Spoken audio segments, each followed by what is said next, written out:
Assalamualaikum warahmatullahi wabarakatuh. Selamat siang. Perkenalkan, nama saya Dirgantara Purna Antartika dari Prodi PJJ S1 Informatika dengan NIM 24040100001 akan mempresentasikan UAS Bahasa Indonesia saya terkait pembuatan karya ilmiah gitu. Mungkin saya langsung share screen aja. Nah, ini adalah karya ilmiah saya, nanti saya sisipkan. Nah, di sini tuh ada nggak jelas ya soalnya ya. Di sini dijelaskan sisipkan link video pada lembar jawaban ujian. Tapi di sini dituliskan video diunggah YouTube pribadi dan menyertakan tautan pada lembar jawab di bawah hasil laporan penelitian gitu. Jadi nggak jelas. Jadi saya kasih nanti di artikel ini saya tambahkan, saya sisipkan link YouTube dan juga saya buat satu file lembar jawaban untuk berisikan link YouTube itulah. Oke, saya langsung aja presentasi menggunakan PPT-nya. Di sini karena program studi saya informatika, maka saya mengambil tema penerapan natural language processing dalam analisis sentimen ulasan produk e-commerce. Itu tinjauan literatur sistematis. Yang pertama, pendahuluan latar belakang masalah. Latar belakang masalahnya itu adalah karena ledakan volume ulasan produk pada platform e-commerce membuat analisis opini konsumen secara manual menjadi tidak realistis untuk dilakukan gitu. Yang pertama ada e-commerce tumbuh dengan pesat, ada Shopee, Lazada, Tokopedia, Bukalapak gitu, yang menjadi kanal utama belanja daring masyarakat Indonesia saat ini. Selanjutnya, poin kedua ada ulasan bernilai strategis, dan yang ketiga ada volume data sangat besar gitu, ribuan hingga jutaan ulasan tidak mungkin dibaca satu persatu secara manual gitu. Dan solusinya adalah dibuat otomatisasi dengan NLP, Natural Language Processing gitu, memungkinkan komputer memahami dan mengklasifikasikan opini dalam teks ulasan secara otomatis, cepat dan konsisten ke dalam kategori positif, negatif atau netral. Lalu rumusan masalah dan tujuan penulisan. Rumusan masalah. 1. Bagaimana perkembangan pendekatan dan algoritma NLP yang digunakan dalam penelitian analisis sentimen ulasan produk daring. Yang kedua, apa saja tantangan yang dihadapi dalam penerapan NLP pada konteks bahasa Indonesia. Lalu tujuan penulisannya adalah memetakan tren metode NLP dalam analisis sentimen ulasan produk, membandingkan kinerja beberapa pendekatan berdasarkan literatur, dan juga mengidentifikasi tantangan dan peluang penelitian selanjutnya. Lalu tinjauan pustaka, peta penelitian terdahulu dari 2019 sampai 2024. Perkembangan penelitian bergerak dari pendekatan berbasis leksikon dan pembelajaran mesin klasik menuju representasi fitur lanjutan dan model bahasa terlatih. Itu dari 2019 itu ada Siringo dan Jamaluddin itu dengan tema text mining dan klasterisasi sentimen ulasan toko online. Di 2020 ada Mokmin terkait NLP untuk ulasan pembelian produk di Shopee. 2021 ada Husada dan Paramita, Nugroho dan kawan-kawan dengan tema SVM untuk ulasan maskapai, fine tuning board ulasan aplikasi. Lalu di 2023 ada Hidayat Amin ini dengan tema BLSTM plus LDA untuk aplikasi telemedicine, kajian sejarah NLP bahasa Indonesia. Dan di 2024 itu ada dari Andriani dan kawan-kawan ini membahas terkait kombinasi Word to VEC dan SVM. Akurasi 90,3% pada ulasan produk. Gitu. Lalu metode penelitian studi literatur. Pendekatan deskriptif, kualitatif melalui penelusuran, penyaringan dan sintetis tematif artikel ilmiah tahun 2019 sampai 2024. Penelusuran. Basis data ilmiah dengan kata kunci NLP, analisis sentimen, ulasan produk, e-commerce. 2. Kriteria inklusi. Membahas ML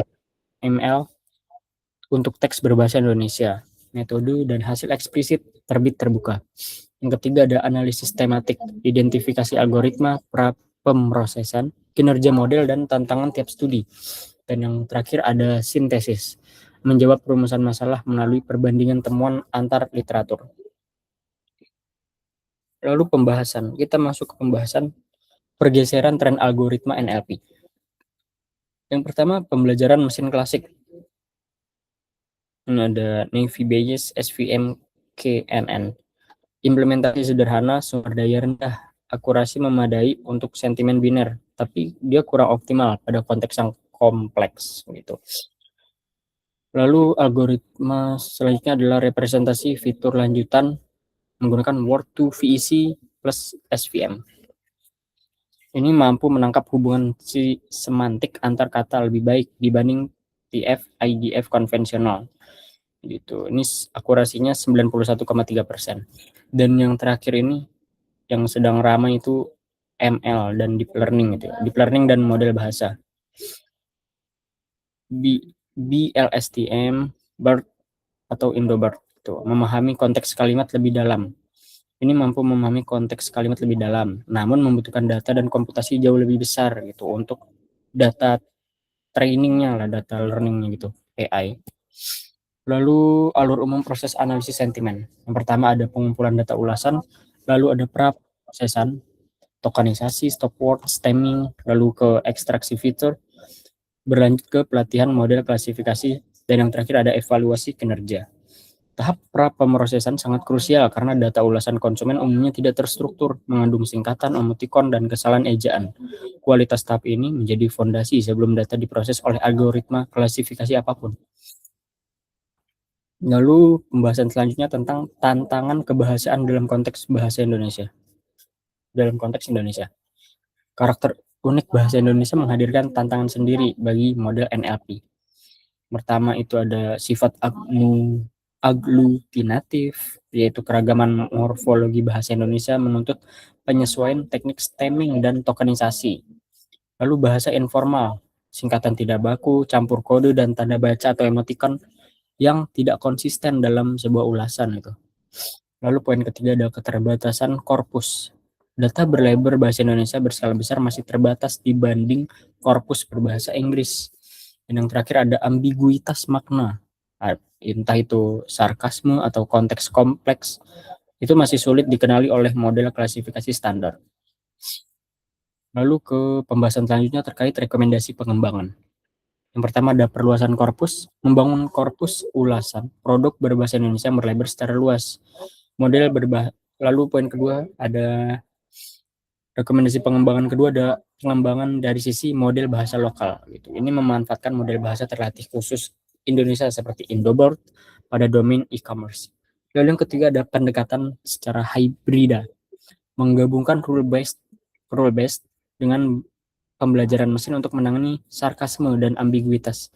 Dan rekomendasi pengembangan terakhir adalah evaluasi berkelanjutan, memperbarui evaluasi model secara berkala mengikuti dinamika pola bahasa konsumen. Lalu simpulannya adalah NLP terbukti efektif, adaptasi lokal masih diperlukan. Pendekatan NLP berkembang dari algoritma klasik menuju deep learning dan model bahasa terlatih, BERT atau IndoBERT gitu. Lalu representasi fitur yang memperhatikan konteks semantik meningkatkan akurasi klasifikasi sentimen. Yang ketiga ada tantangan utama, karakteristik aglutinatif bahasa Indonesia, gaya bahasa informal, dan keterbatasan korpus berlabel. Dan yang terakhir, kesimpulan terakhir adalah penelitian lanjutan disarankan menguji dataset ulasan terkini dengan model bahasa khusus domain e-commerce. Gitu. Lalu yang terakhir ada daftar pustaka. Inilah daftar pustakanya.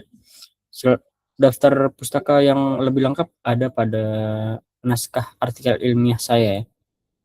Gitu. Lalu saya juga tautkan video presentasi pada lembar jawaban nanti kayak yang tadi saya dijelasin di depan.